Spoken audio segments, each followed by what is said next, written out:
बिस्मिल्लाहिर्रहमानिर्रहीम। आज एक नए और अहम मौजू के साथ आपकी खिदमत में हाजिर हैं। सबसे पहले तो मेरी तरफ से अस्सलाम वालेकुम कबूल करें और इस मौजू की अहमियत को हम समझते हैं मिलकर। Atmosphere at fire incident. Atmosphere बहुत इंपॉर्टेंट होता है बिकॉज उसमें सारा ऑपरेशन होना होता है। फायर से पहले, फायर के दौरान, फायर के बाद जो भी एटमॉस्फेयर बनते हैं और वो किस तरह के होते हैं, उनका इफेक्ट फायर फाइटर्स के ऊपर, फायर इंसिडेंट कमांडर्स के ऊपर या फायर सीन के ऊपर मौजूद लोगों के ऊपर क्या हो रहा होता है या क्या हो सकता है, और ऑक्यूपेंट्स के लिए भी इनकी इंफॉर्मेशन, इनकी जानकारी, इनका नो हाउ बड़ा ज़रूरी है। तो आइए हम इनको एक एक करके देखते हैं। हैजर्डियस एटमॉस्फेयर, किस किस तरह के हैजर्ड होंगे, किस किस तरह का ये हैजर्डियस एटमॉस्फेयर होगा, ये कुछ हम बताएंगे, फिर आगे आपने खुद अपनी वर्क प्लेस के हिसाब से जानना है। दूसरा है ऑक्सीजन डेफिशिएंट एनवायरनमेंट, कि जहां पर ऑक्सीजन की डेफिशिएंसी हो रही होगी वहां पर क्या इम्पैक्ट्स क्रिएट हो रहे होंगे। फायर फाइटर्स के ऊपर डेफिनेटली होते हैं, लेकिन चूंकि ब्रीदिंग ऑपरेटर्स यूज कर रहे होते हैं इसलिए उनको इतना ज़्यादा इफेक्ट नहीं होता। लेकिन जो नहीं कर रहे होंगे वो तो हैम्पर हो सकते हैं, वो तो मुतासर हो सकते हैं, और जो ऑक्यूपेंट्स हैं वो भी मुतासर होते हैं। और स्मोक बहुत बड़ा किलर है। स्मोक से बचने के लिए क्या क्या इंतजाम किए गए, क्या स्मोक मैनेजमेंट है, क्या स्मोक कर्टन्स हैं, स्मोक बैरियर्स हैं, तो ये सारी चीज़ें आप लोगों ने अपनी वर्क प्लेस पे देखनी है। हम सिर्फ इसको एक टच करेंगे, एक फ्लाइंग टच देते हुए जब आगे जाएंगे तो फिर आपने अपनी वर्क प्लेस पे इन चीज़ों को इंश्योर करना है। एक और चीज़ है जो कि है oxygen rich environment. Oxygen rich environment का फायर के ऊपर क्या इफेक्ट होता है। जब 22% से ऑक्सीजन आगे बढ़ती है और बढ़ती चली जाती है तो उस वक्त वो आग के ऊपर क्या असरात डाल रही होती है। इसलिए इन चीज़ों को जानते हैं जी, एक एक करके हल्का सा एक टच आपको देंगे। और एटमॉस्फेयर हैजर्ड जो हैं उनके अंदर शामिल हैं oxygen deficiencies, dust, chemical vapours, welding fumes, fog and mists that can interface with the body's ability to transport, different bodies के साथ एक्ट करते हुए उनके अंदर सलाहियत क्या होगी, that can transport and utilize oxygen। Oxygen को ट्रांसपोर्ट भी कर रहे होंगे, यूटिलाइज भी कर रहे होंगे, और या फिर वो नेगेटिव टॉक्सिकोलॉजिकल इफेक्ट्स डाल रहे होंगे ह्यूमन हेल्थ के ऊपर, ह्यूमन बॉडी के ऊपर। तो इनका जानना बड़ा ज़रूरी है और इनके खिलाफ रद्द अमल और रिएक्शंस तैयार करके रखना और उसको इम्प्लीमेंट करना अपनी वर्क प्लेस के ऊपर बहुत इंपॉर्टेंट है। तो पहली बात ऑक्सीजन डेफिशिएंसी।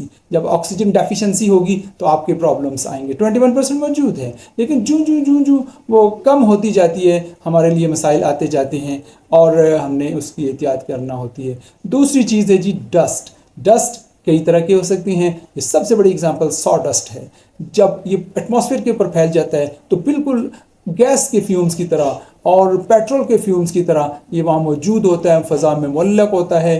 कहीं भी कोई भी बल्ब जले, कोई और हीट का इग्निशन सोर्स पैदा हो तो ये एक धमाके की सूरत में होता है जिसको कहते हैं डस्ट एक्सप्लोजन।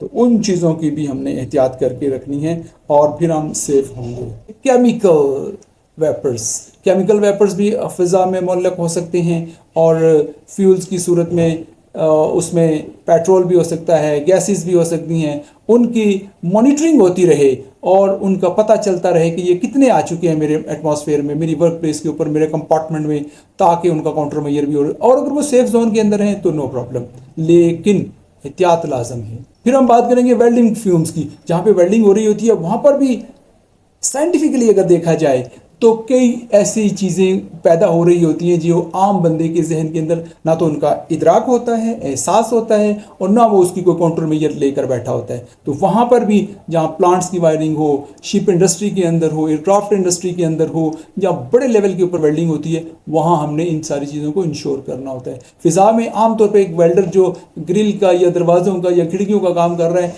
उसकी वेल्डिंग को हम यहाँ पर प्रिज्यूम ना करें। यहाँ पर हम उसकी वेल्डिंग को और उसकी वेल्डिंग ऑपरेशन को और उसकी जो रेमेडियल मेजर्स हैं, ये सेफ्टीज़ हैं, उनको इसके साथ रिलेट ना करें, बल्कि ये टिक लेवल की, मिग लेवल की, और जो टंगस्टन इनर्ट गैस वेल्डिंग होती है, जो मेटल इनर्ट गैस वेल्डिंग होती है, जो एक एक्सरे वेल्डर्स जो वेल्डिंग कर रहा होता है, जिनकी एंटिटीज़ होना होते हैं, जो कि स्पेस के अंदर जिनकी ऑपरेशन होना होते हैं, जिनके सबमरीन्स के अंदर ऑपरेशन होना होते हैं, जिन वेल्ड्स के जो वेल्डमेंट हम करते हैं उनके ऑपरेशन उन एरियाज़ में जहाँ जो मिसाइल्स की वायरिंग होती है, जो मिसाइल्स के लिए वेल्डिंग हो रही होती है, जो टॉर्पीडोज़ के लिए हो रही होती है, जो डिफरेंट इंस्टॉलेशंस की वेल्डिंग होती है, हमने उस वक्त जो करनी है वहाँ पर हमें जो एहतियातें करनी हैं और जो सेफ्टीज़ लेनी है, ये उस लेवल की बातें हैं। तो जर्नल में भी तो हमें खैर लेने ही लेनी है, एक आम आदमी की आंखें तो नहीं ख़राब करवा देनी ना।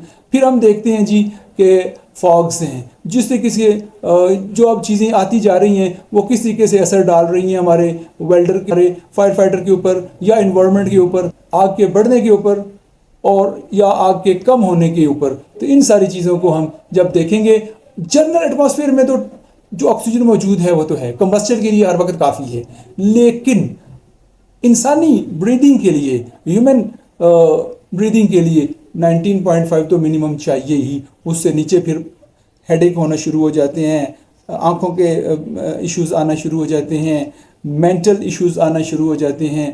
तो 6% से नीचे तो फिर काम ख़राब हो जाता है। 10% में भी साइंटिस्ट बताते हैं कि कुछ सर्वाइवल है इंसान का, लेकिन फिर डेफिशिएंसी बहुत आ चुकी होती हैं।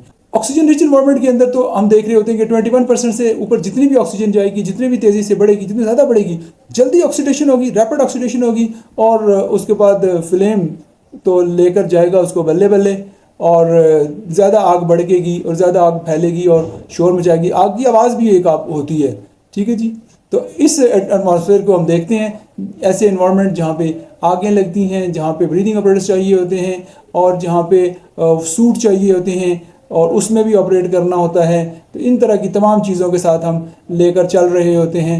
और आपका बहुत बहुत शुक्रिया, इस चीज़ को फैलाते रहिए, पहुँचाते रहिए, दूसरों तक पहुँचाते रहिए, और मुफीद बनते रहिए, और दूसरों को भी कारआमद बनाते रहिए। बहुत बहुत शुक्रिया। अल्लाह हाफ़िज़।